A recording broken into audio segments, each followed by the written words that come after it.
I'm always so indebted to people who send messages either on here or through email. And two things popped up just now. One is Barry Humphries' funeral. He's rightly being offered a state funeral in Australia, and I hope we in the UK will be properly represented at a state level at that funeral, because Barry Humphries was such an important and significant character in our media scene. And certainly if Lucy Frazer wants to do something of significance, she should be down in Australia saluting Barry Humphries' remarkable career and remarkable contribution to our national life over the last 50 odd years, all the way back to his performance as Fagin in the first run of Oliver. I think he replaced Ron Moody, and then he took on the role when the show was revived at the London Palladium by Andrew Lloyd Webber, and he was spectacular in that revival as well. So he certainly deserves a proper send-off from us as well as from Australia. A much missed star, and a real understanding of that word. And the other story, which I'm told I haven't covered, and I haven't covered it, is, and I have a lot of respect for Lawrence Fox. I don't agree with a lot of his Reclaim Party aims, but I think he's a personable fellow, and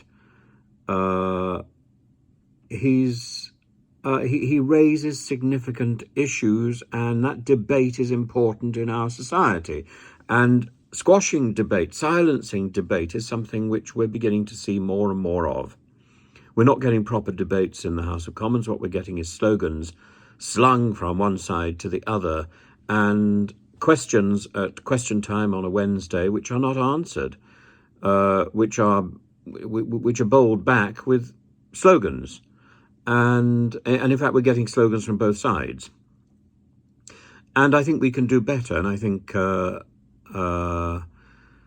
Fox is advancing interesting ideas. As I say, I don't agree with most of them, but it doesn't mean we shouldn't hear them. And I am appalled. I really was appalled when it took him so long, first of all, to register the Reclaim Party. It was finally registered in February this year, and or last year, and he was denied a bank account. This is simply absurd.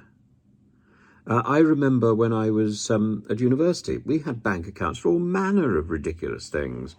Any society, any student society had to have a bank account. If a student society can have a bank account, then surely a political party can have a bank account. The banks, for some time, have been getting above themselves.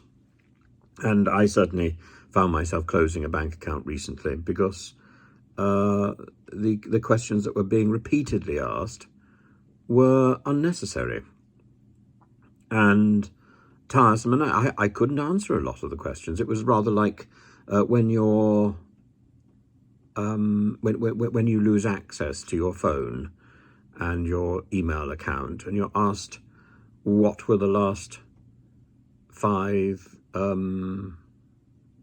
emails you sent or something ridiculous. And how on earth can you possibly answer these questions? Facebook is another one of these which asks ridiculous questions. You can't answer these questions on the spur of the moment. And in fact, even if you had the paperwork in front of you, I don't suppose you would have the patience to get this information. These questions are asked with the assumption that they cannot be answered. The bank does it, and these other institutions do it. It's a form of sleight of hand from bully institutions that simply should be winding down. If this is the way our banks behave, then our banks need to be replaced by something that works in the 21st century. And we should stop giving so much power to bureaucrats who behave so badly.